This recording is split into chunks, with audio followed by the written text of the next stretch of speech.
Episode of the Everblack Podcast is brought to you by Deathwish, Hotrods, and Kustoms. Check out their Instagram for all their new t-shirts, caps, beanies, cups, and the all-new Atomic Death lineup.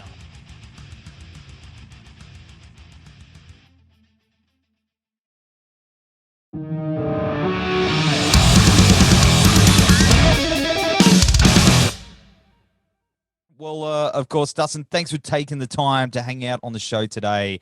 Whereabouts are you? You're at home, just kicking it? I'm at home. Yeah, I just got back from practice and doing some interviews and get ready to go on tour. That's right, because you got Riot Fest this weekend. Yep. Is that right? Leaving tomorrow morning, and then I leave next Thursday for full tour. Man, that Riot Fest looks just incredible. What we got? Smashing Pumpkins and Slipknot and Coheed and who else is on it? I can't remember. I think Dinosaur Jr. is on our day, which we're excited about. So that's awesome. That's all. I mean, man, must be awesome to be getting back into the swing of things after the stuff that happened. Yep. Yeah, we're excited. It's yeah, we're just gonna try to not get ourselves sick on the road and shut down. So that's our goal. Absolutely. Well, man, you looks like you're going to be having a blast, especially with this new Thrice album, Horizons East, which is out now. Well, it will be by the time this goes up tomorrow. We're in the future, buddy. But man, album. I can't even talk properly this morning. Yeah, let me rewind. I do this. This is what happens to me. Album number 11. But man, I love it. I swear you guys just keep getting better as you go along, album to album. Thank you. It's incredible. It really is. I really like this one, so I'm glad you feel that way. Me too, and I know a lot of other people too. Because you've got a really strong fan base down here in Australia. Like I talking to people go Thrice.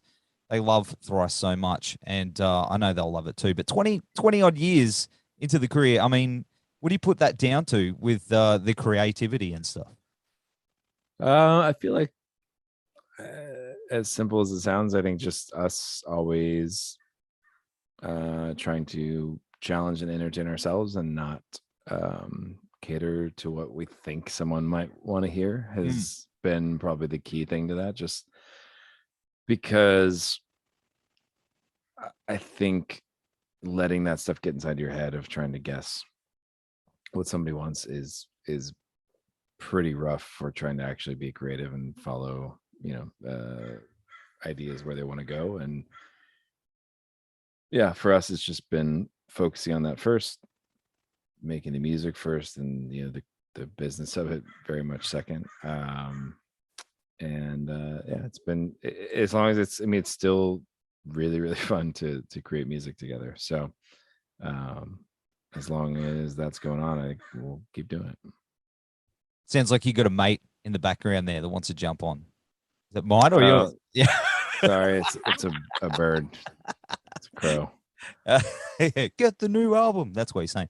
But it was self-produced as well, which is incredible, dude. Like, so it's hard to be.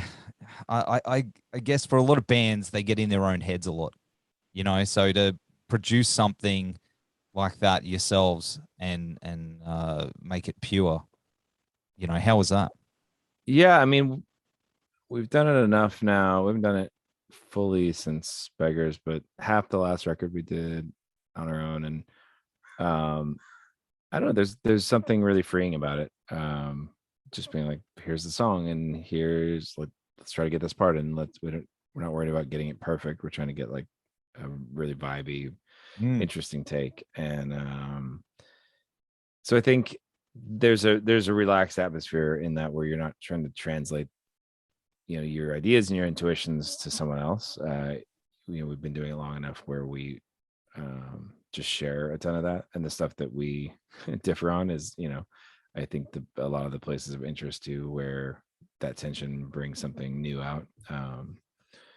So we really like working on our own, and this one was great. I mean, enough that we were writing enough and getting enough out there that we're gonna, make a companion piece to this that'll be Horizons West. That's partially done, and we gotta continue working on after this tour. But yeah, it's exciting, and it's nice to we finally have like our own space. Like all our storage is there, practice there, record there, everything's there. So it's the first time we really had like a proper headquarters. So That's awesome. I think we've earned it 23 years in. So Yeah. Is there a little beer fridge there? there's a full-size fridge there. Oh, that's the way. You gotta have it. We've only got We a need- little one in ours. we need we don't really need the huge one. I don't know why we have a huge one. Well, we'll swap you because we All right. do. We're always fighting for space. I rock up late and there's already someone else's beers in there. I have to like try and sneakily move it around. Always the way. Always the way. I'm looking at you boys. Anyway, they'll watch this. But as you mentioned before, there's another Horizons chapter on the way. What's the concept of this one, and how will it connect to future Horizons records? Is it similar to Alchemy Index series in a way? I mean, in a very broad way, but they're less like focused, like hyper focused than the different Alchemy EPs. And they'll all relate in certain ways to that larger theme of Horizons, which is dealing with the way that we perceive the world, and trying to move from closed off places of seeing and believing into more open, inviting and adventurous ones. And but the East one definitely, I think, gravitates more towards ideas of possibility, and it's themed like East, right? Like the sun rises in the East, so it's more like a dawn theme in some of the imagery and things going on there, even a pre-dawn thing that's happening in certain parts. And then the next one will be West, and so it'll be at least it's not fully there yet, but in my head I think it will gravitate more towards ideas of mortality and significance, and wrestling with that stuff. Does that mean it'll sort of be darker musically as well?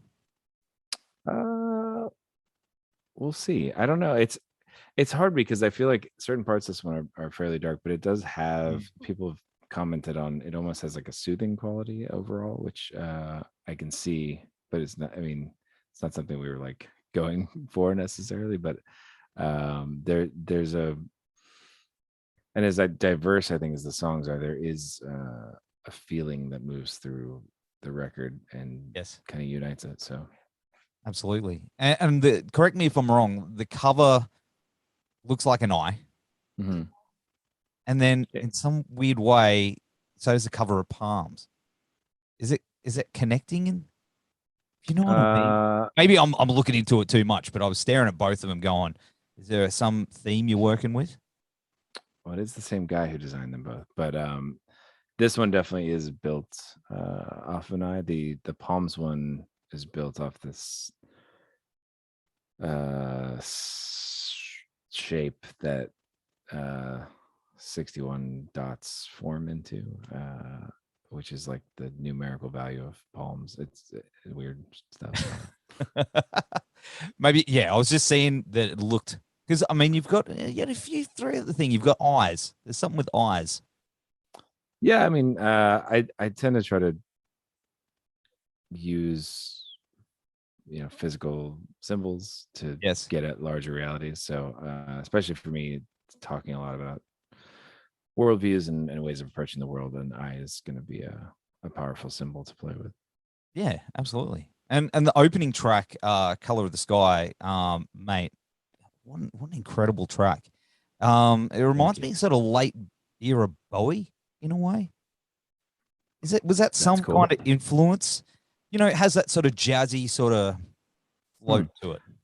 That was not a conscious influence, but I like Bowie, so that's cool. Yeah, that was one that like it developed out of like that first thing you hear, that little loopy thing is Ed made a loop like with his bass and a looper pedal, and so it's like pitched up, and going like double speed. But for whatever reason, like I heard it and I was like, I mean, I think it's just compelling on its own. Like, that's exciting. I want to build a song around that. And so just started playing with what can I do that like keeps working as this thing goes in the background the whole time. And so yeah, stumbled onto some fun stuff where it's like shifting keys as it hits the chorus, like to a minor instead of this major that it kept going to. And I don't know, there's a lot of fun stuff with it, but it as far as like the groove of it, that it's just took some experimentation. Originally it was a little more like what's that song called? There's this Walkman song I really like. It's called The Rat, I think. It's super good, but it was more of this faster, almost like disco-y kind of beat. But Yeah. it wasn't quite right. So yeah, I found that I made that little loop that's almost, the first loop kind of reminds me of like the National or something, and then the breakbeaty thing. Yeah, I don't know where that came from, but somewhere. Yeah, I like it. I Yeah. mean, it's diverse as well. I mean, there's the this little proggy, jazzy little number, Northern Lights, which is really cool, man. Yeah, thank you. Yeah, that one came out of one of our kind of challenges we gave ourselves. We made up these challenges just to do like weird stuff to spark creativity, and that one, two of them ended up on. One was using these quartal chords, which are like chords based on fourths instead of thirds, which are jazz musicians use quite a bit in some of the jazz we like. And but we'd never, it's not a natural thing to use if you grew up playing any kind of, you know, popular music. Like it's mostly based on thirds. So incorporating that, and then the guitar riff is based on the Fibonacci sequence. So we just like mapped that out and figured out like what it sounded like, and sounded crazy. So we put it in there. So good. It's one of my favorites. That's Yeah, for sure. thanks. But I mean, it's still got, you know, the rocky, you know, stuff on there as well. I mean, how do you go about finding that balance when you want to experiment and you want to get a little crazy with things and find that, you know, that mid ground? So, you know, I don't know. It's hard to tell. I mean, it's like that's stuff where you start getting in your head, and we try to avoid it, because at the end of the day, we want to like it. Yeah. And so the more I start thinking about like, how does this actually balance out? Is this thrice enough? Is this heavy enough? Is this whatever? I think it starts getting in the way. So the least I can think about that, the better. That's a good way to do it. That's for sure. But you know, there's the piano at the end as well. What's that track called? Unitive. Unitive. Unitive. Yeah, Unitive Beast. Yeah, that one was also based kind of on one of the challenges, or just weird ideas that we had to try out. And that one was an idea I had to try to layer a bunch of different time signatures over each other so that they would build these layers together. So in the hopes of like it's almost like a metaphor of sound, in the way that everything is separate and unique, but at the same time everything is all actually united and one and connected. And so the song is trying to illustrate that. And so it starts off with this pulse of just a one, and then it starts adding a 2, a 3, and 4, and goes up to 11 just for fun, because it's our 11th record. But and then it slowly strips back to the one. Yeah, so I'm really happy with how that one turned out. I like it.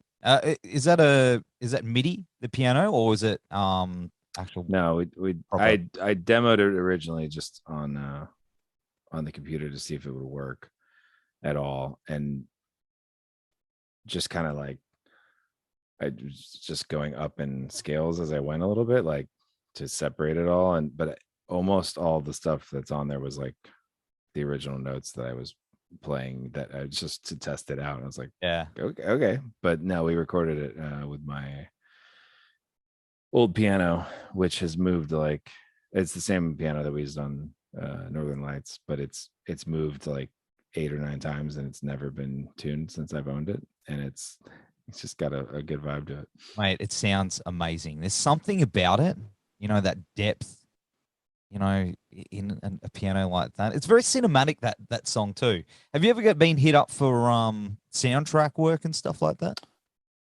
As far as like writing original stuff. Yeah, you know what I mean. Like, No, I mean we always. I think our music is very cinematic, and yet we have very very poor luck getting any kind of syncs in movies or anything. So I don't know why that is, but it's very very uncommon for us to get something like that. I don't know why. I could totally hear you guys scoring a film. You know what I mean? Like, you could do That'd be fun. Yeah. Man. Putting it out there. I think that you're like, that'd be cool. And then you're like, I don't know if I have time to ever do too many things I want to do.